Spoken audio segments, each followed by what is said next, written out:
Welcome to Wealth Disparities with Tristan, Lambert, Elizabeth Neman, and Joel Bingham. Let's go.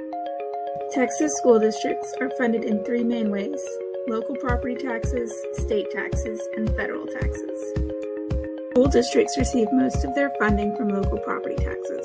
The amount differs between districts, but many tax at a rate of $1 per $100. Wealth disparity arises when lower income districts have a lower property value, which brings in less revenue. The Robin Hood principle was created to help lessen the difference in what districts collect. The state will claim a part of the wealthier district's revenue and give it to the lower income districts. It was designed to create equality, not equity, between the districts. The state offers a set rate to districts depending on the number of students according to the ADA or the average daily attendance policy. This is a disadvantage to districts whose students might not have the means or opportunities to attend school every day. The state offers 20% more for students of low income or students with disabilities. The federal government offers many financial aid programs to school districts. The most common are the Title I program and the IDEA through the Individuals with Disabilities Education Act. The Title I program was designed to offer aid to schools with high percentages of economically disadvantaged students, and IDEA was designed to offer a better education program to students with disabilities. 65% of the federal budget allocated for education will go to these programs, with the Title I program receiving $13.3 billion and IDEA, which will receive $11.1 billion.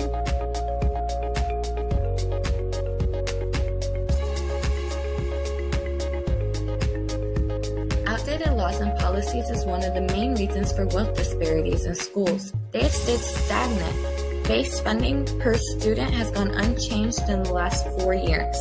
There have been no local cost of living adjustments made in decades, which is a particular problem for fast-growing areas.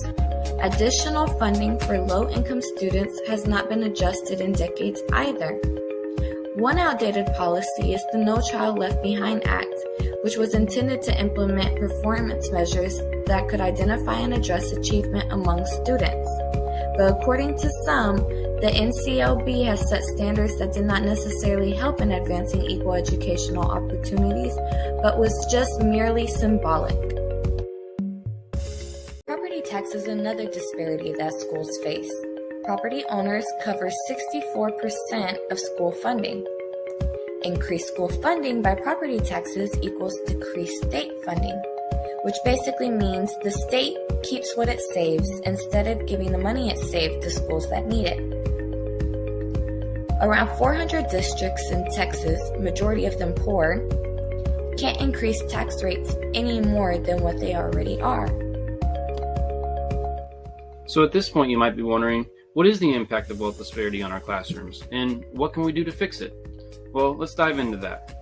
Starting with the impact, lower income districts have less access to necessary resources in order to provide students a higher quality of education.